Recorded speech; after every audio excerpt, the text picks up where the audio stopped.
Now, as we continue in our study of 1 Kings, the northern kingdom of Israel has just hit the bottom of a spiritual death spiral. The 10 tribes have a new king whose first prominent action was to renounce the God of Israel, who at the time was being represented by 2 golden calf idols that King Jeroboam had manufactured, and replaced Jehovah God with Baal. Baal was the god of King Ahab's new wife, Jezebel, who was a native of Sidon and Tyre. Now, we need to keep her home nation in mind this evening because it plays a kind of a hidden role in one of the biblical narratives that we're going to examine. 1 Kings chapter 17 introduces us to one of the greatest men in the entire Bible, Eliyahu, or better known in Christian circles as Elijah, the prophet. The story of Eliyahu covers the next 3 chapters in 1 Kings. And then it picks up again early in the book of 2 Kings.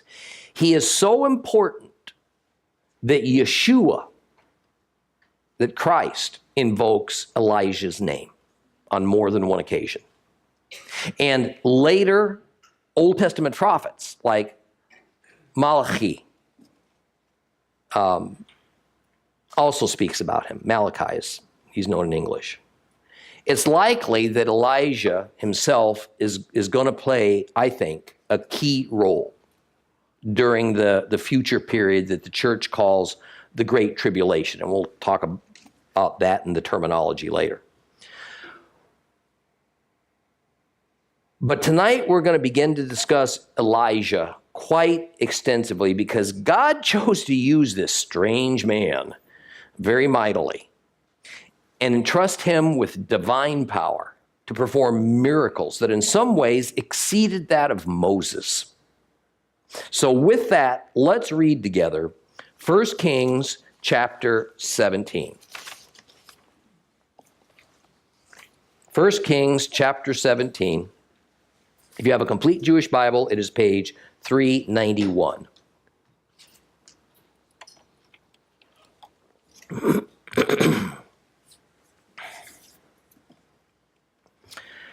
First Kings chapter 17.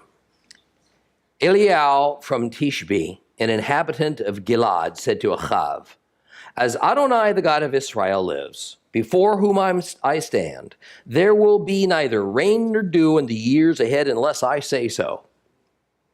And then the word of Adonai came to him, "Leave here, turn to the east, hide in the Wadi Crete near the Yarden, the Jordan. You are to drink from the stream, and I have ordered the ravens to feed you there." So he went, and he acted according to the word of Adonai. He went and lived in the Wadi Crete near the Jordan.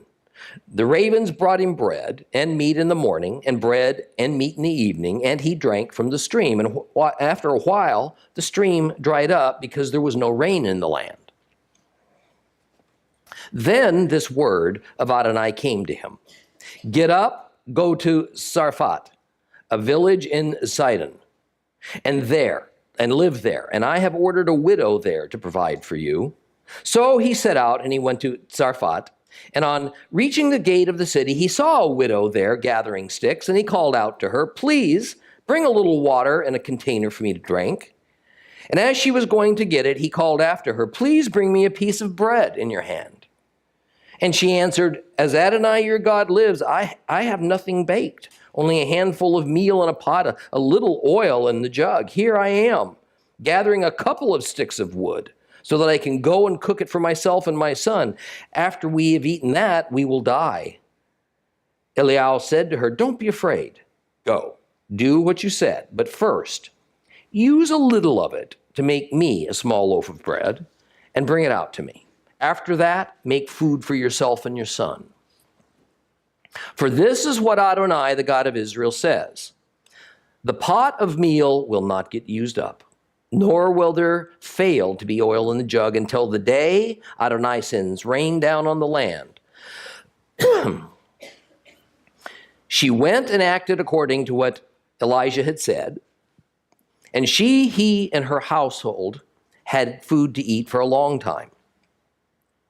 The pot of meal did not get used up, nor did there fail to be oil in the jug, in fulfillment of the word of Adonai spoken through Eliyahu. A while later, the son of the woman whose house it was fell ill. His illness grew increasingly serious until his breathing stopped. She said to Eliyahu, "What do you have against me, you man of God? Did you come to me just to remind me how sinful I am by killing my son?" "Give me your son," he said to her. Taking him from her lap, he carried him into the room upstairs where he was staying, and he laid him on his own bed. And then he cried out to Adonai, "Adonai, my God, have you brought this misery on the widow I'm staying with by killing her son?" And he stretched himself out onto the child 3 times, and he cried out to Adonai, "Adonai, my God, please let this child's soul come back into him." Adonai heard Elijah's cry. The child's soul came back into him, and he revived. Eliyahu took the child and brought him down from the upstairs room into the house and gave him to his mother. And Elijah said, "See, your son's alive." And the woman replied to Eliyahu, "Now I know that you are a man of God, and that the word of Adonai that you speak is the truth."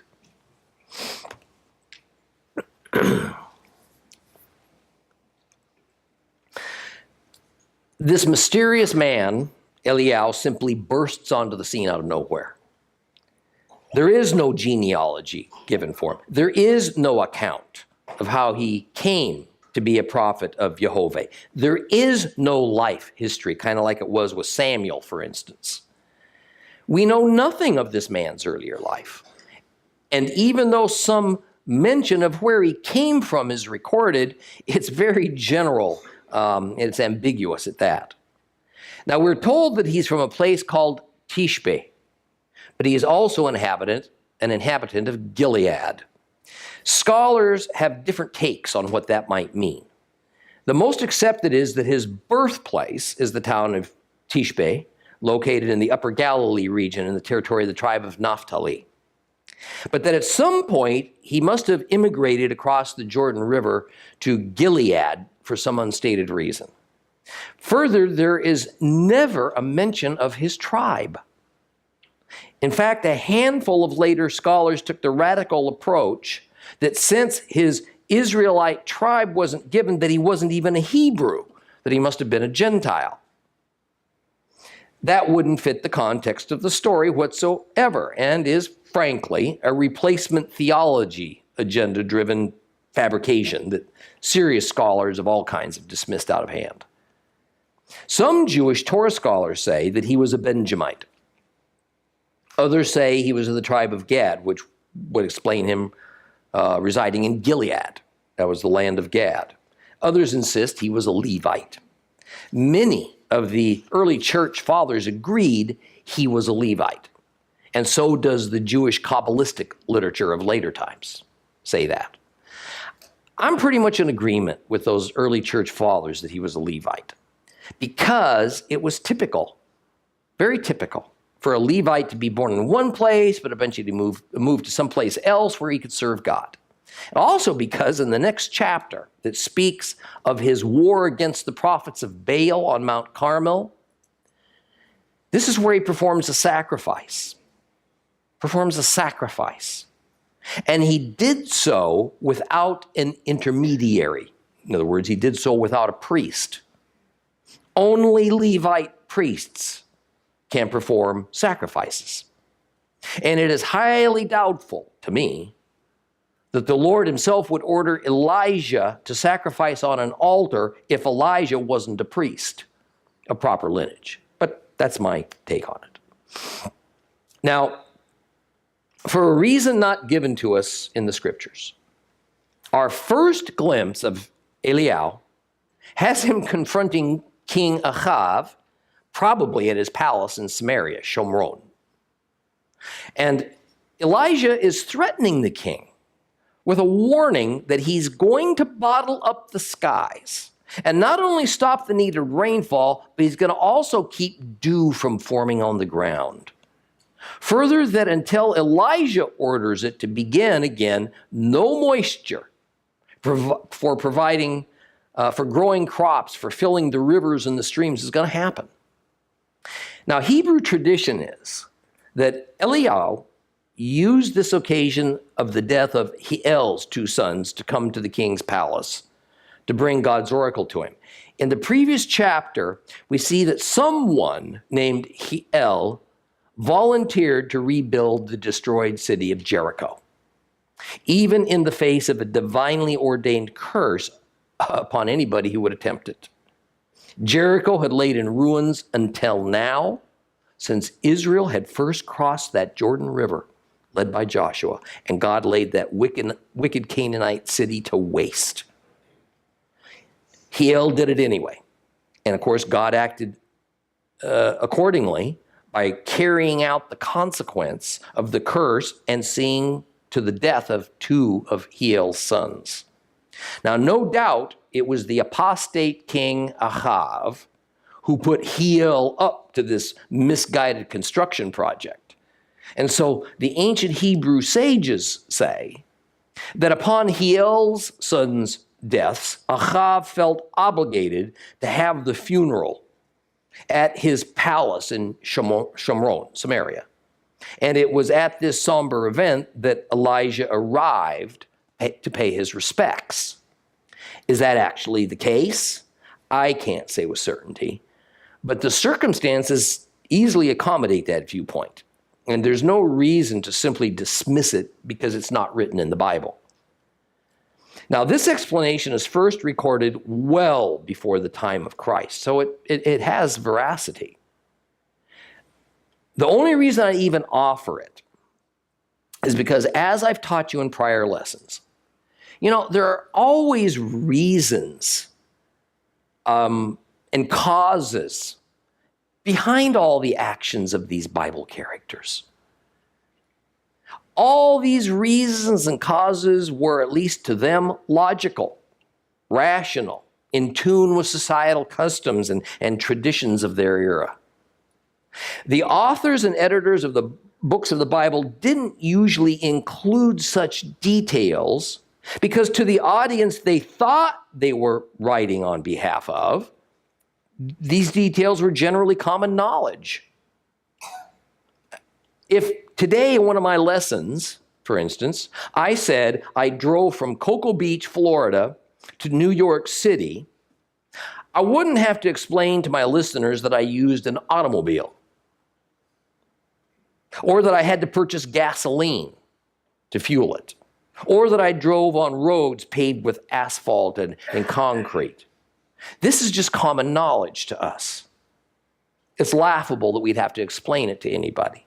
But 1,000 years from now, these details just might be needed to help establish the context.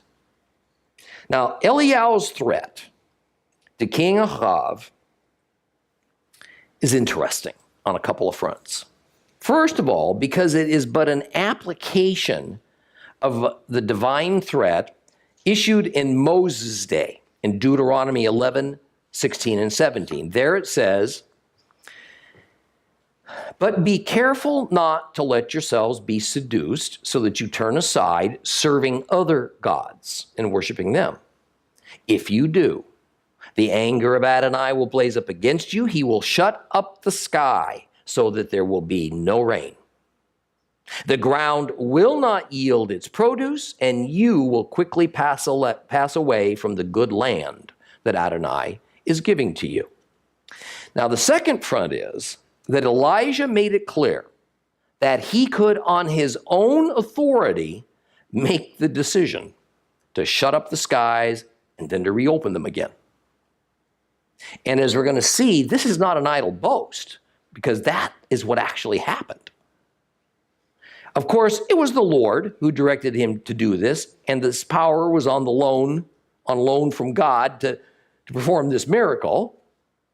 But this is the first indication we have of just how great and an unparalleled career as a prophet that God intended for Elijah. And third is the matter of the dew. Now, dew is more than just a pretty decoration that shimmers on the plant leaves and slightly dampens the soil. Dew in an arid climate is often critical in keeping crop plants watered and viable, especially at times when no rain was falling. So the lack of both dew and rain indicated something of a catastrophic nature was about to happen that was bound to cause famine and death. Now, interestingly, this matter of a prophet being given the divine authority and the power to stop the rain from falling is going to repeat itself far into the future. The only difference is that Elijah stopped the rain on a relatively localized area. Oh my, but this future prophet of the latter days, we're told, is going to stop the rain worldwide. That's a scary thought. Listen to this passage in Revelation chapter 11, 3 through 6. Also, I will give power to my two witnesses. They will prophesy for 1,260 days dressed in sackcloth. These are the two olive trees and the two menorahs standing before the Lord of the earth. If anyone tries to do them harm, fire comes out of their mouths and consumes their enemies. Yes, if anyone tries to harm them, that's how he must die. They have the authority to shut up the sky so that no rain falls during the period of their prophesying. Also, they have the authority to turn the waters into blood, to strike the earth with every kind of plague as often as they want. So here we see that the Lord is going to give power to stop the rains to a prophet, two of them actually, who are identified as the famed two witnesses of the end times stories, and who appeared during the time of the coming of the Great Tribulation. But what is even more interesting is the identity of these two witnesses. At least one of them becomes identified for us in the book of the prophet of Malachi. Malachi 3:23 and 24. Look, I will send you Elijah the prophet before the coming of the great and terrible day of Adonai. He will turn the hearts of the fathers to the children and the hearts of the children to their fathers. Otherwise, I will come and strike the land with complete destruction. Look, I will send to you Elijah the prophet before the coming of the great and terrible day of Adonai. So what we have here is that Elijah is going to return just before the day of the Lord, the pouring out of God's wrath, the return of Messiah, and we have two witnesses appearing. And they will order the rain to stop during the entire period of their prophesying, which is 3.5 years. But then we have this statement made by Yeshua in Luke 4. Luke 4, 24 to 26. Yes, he said, I tell you, no prophet's accepted in his hometown. It's true. I'm telling you, when Elijah was in Israel and the sky was sealed off for 3.5 years so that all the land suffered a severe famine, there were many widows. But Elijah was sent to none of them, only to a widow in Zarephath in the land of Sidon. So let's put all this together. We find out from no less than Christ that in 1 Kings, during the reign of King Achav, Elijah did not permit it to rain for 3.5 years. Next, we find out in Malachi that just before the end, Elijah will return to earth to announce the coming of the end. Then in Revelation, we find out that just before the end, two witnesses will appear and they will stop the rain for 3.5 years.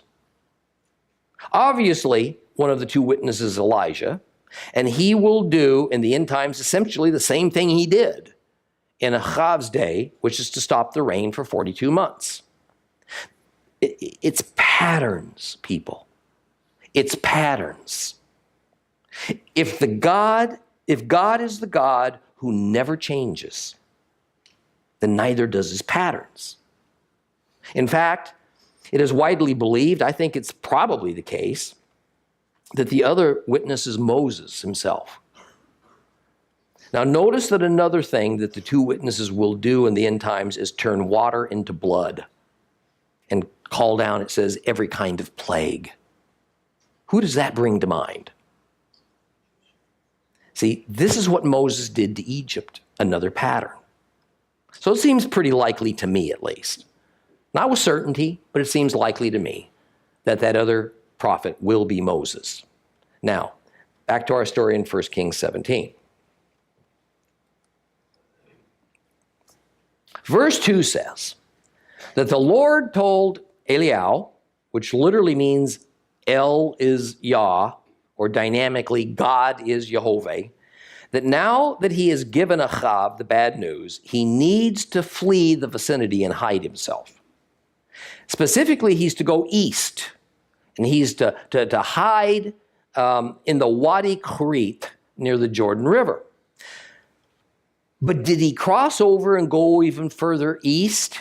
Or did he merely go east from Samaria, staying on the west side of the Jordan? This isn't clear. But most scholars believe he went into the Transjordan area and hid there. This would put him further away from King Achav and where the king had less influence, and so Elijah would be a lot more difficult to find. Wherever he was hiding, he was to stay away from people. He wasn't to be near any food source. So the Lord commanded the ravens to feed him. Now, to command the ravens means to reprogram their instincts. It means to make what would be unnatural for ravens to do to seem now natural to them. In this case, it was to deliver food morsels fit for a human to Elijah. Now, the later rabbis struggled with this because they felt that the idea of ravens bringing food to Elijah was just too problematic. First of all, it sounds too improbable that ravens would bring edible food to a human being. Second of all, ravens are classified as unclean birds.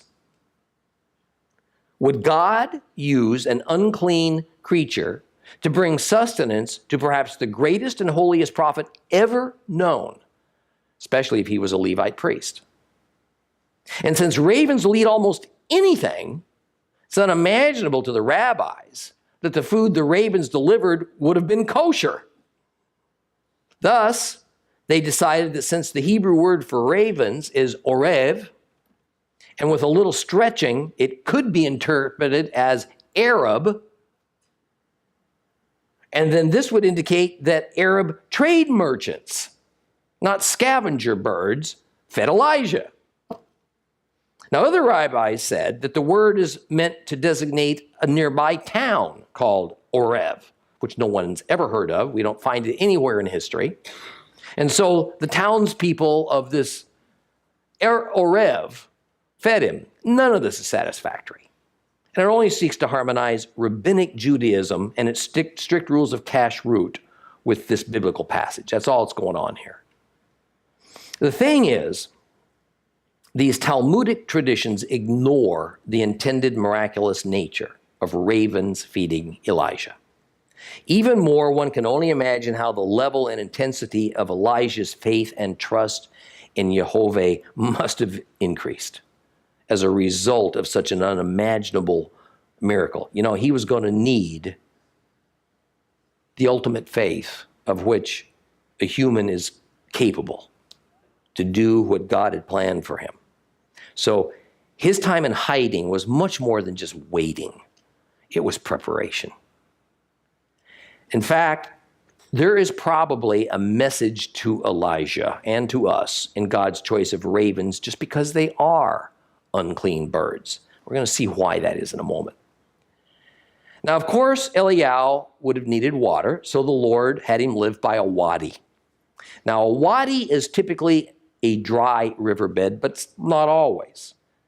It is sometimes a mostly dry riverbed that has a small brook that flows through it during much, if not all, of the year.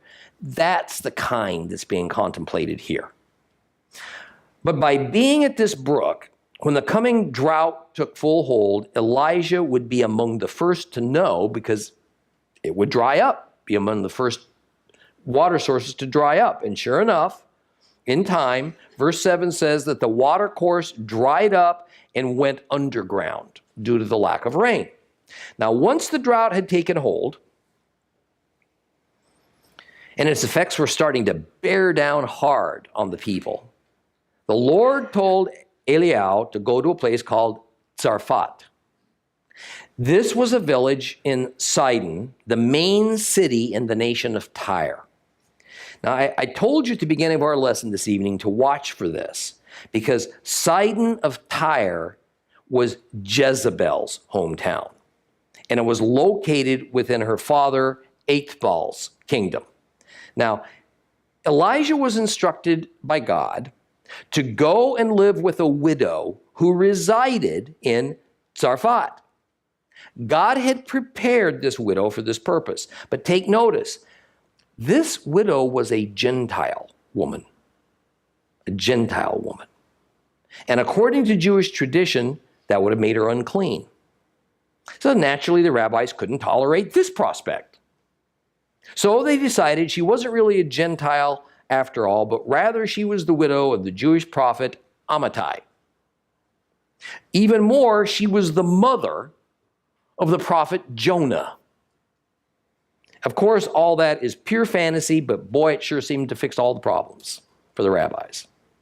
So Elijah was first fed by unclean birds. Next, he went to live and be fed at the home of a Gentile widow. Now, naturally, this is all indicative of what would be so explosively manifest in Yeshua's day, that Gentiles would be intimately involved in and would be joint beneficiaries with what the Hebrews of God's plan of, along with the Hebrews of God's plan of redemption. Something that the vast bulk of the Jewish leadership could not fathom, let alone accept. But Elijah didn't know who this widow was. And the widow didn't consciously know that she would host God's prophet. So somehow they had to discover one another. Now, when Elijah arrived at the city gates, he saw a widow gathering sticks. And he would have known she was a widow by her widow's garments, and understood her condition of poverty by these puny sticks she was gathering to create such a modest cooking fire. Now, he asked her for a drink of water, and she complied. And then he asked her to bring him some bread to eat, and she said she didn't have any. All she had was a very small amount of flour, some ground grain, and a little bit of olive oil. In fact, she explained that once she used the sticks she was gathering to create a small cooking fire, she'd cook the tiny remainder of that flour, and she and her son would eat the resulting bread, and then they'd just starve to death because that was the last of their provisions. She would have had no means to get any more. Now, it wasn't primarily because she was poor that she would starve to death. It was because the drought Elijah called down from heaven affected the weather all the way to the Mediterranean Sea, and that included the nation of Tyre. There was simply no food, except for those who had enough funds to pay exorbitantly for what limited supplies there were, and that leaves a poor widow and her family without. Interestingly, in her reply to Elijah, she says, "As Jehovah your God lives," meaning she knew of the God of Israel. She knew that Elijah was an Israelite. Now, his response to her sets the stage now for another miracle. Tells her not to fear. Go ahead and do as he asked. Bake a small loaf of bread for him to eat. And once he's served, bake more for herself and her son. But, he says, Jehovah God of Israel will reward her for her obedience and her kindness by supernaturally assuring that no matter how much flour she takes out of that little flour jug, it's never going to be empty. At least not until the rains start again, crops begin to grow again, and the nation's food supply is back to normal. She believed Elijah. She did as he asked, and sure enough, she and her family never went hungry during that entire 3.5-year period of the drought.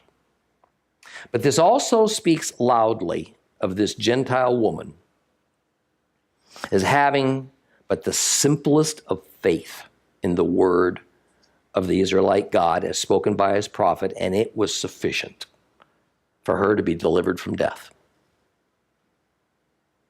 She gave up the familiar, the comfortable, even the rational and the logical, as well as the certainty of what she had grown up with within her own culture, and she did it all on faith.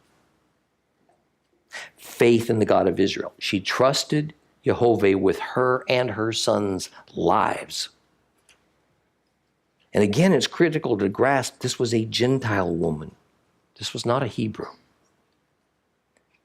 And now we understand that part of the Lord's preparation of this woman to receive God's prophet and God's word was the faith that the Lord had planted deep within her, unbeknownst to her. What could be a clearer picture of how anyone, especially a Gentile, could become a believer in the Jewish Messiah, Yeshua, beginning 9 centuries into the future?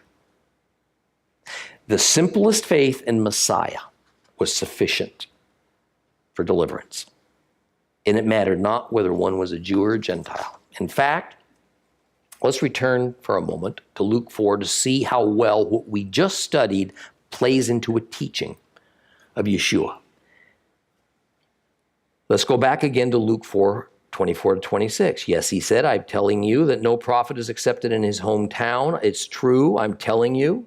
When Elijah was in Israel and the sky was sealed off for 3.5 years so that all the land suffered a severe famine, there were many widows, but Elijah was sent to none of them in the land, only to a widow in Sarfat in the land of Sidon. See, the point of this passage is that God could have sent Elijah to any number of Hebrew widows in the land of Israel, but instead, what did he do? He chose to send him to a Gentile widow in a foreign nation who weren't his people. Why? Because the northern kingdom of Israel was now so perverted and apostate that the greatest prophet of God was not welcome in his own nation. Is that not what we see happen with Yeshua and later on his disciples and apostles? They were welcomed by Gentiles in foreign lands, but they were driven out of synagogues and Jewish villages in the Holy Land. Truly, Elijah was a shadow of things to come on a whole number of levels. But then a terrible thing happens. This faithful widow's son takes ill and he dies. Now, some Christian scholars and rabbis have tried to say that the boy's breathing was merely shallow enough that it couldn't be detected. He wasn't really dead. But that's not true. Saying that his breath left him or that his breathing stopped, that was just a standard saying. It was a Hebrewism. It meant he died. It wasn't a technical medical report of his cardiovascular system. The idea that ancient people couldn't tell the difference between shallow breathing and a dead person, well, that's ludicrous. They dealt with death on a far more regular basis and more intimately than any modern person, except maybe for a funeral director in the Western culture will. The boy was dead, clearly. But then this distraught woman made a startling accusation towards Elijah. She wants to know why Elijah would come to her, accept her kindness, and then bring God's wrath down upon her for her sins.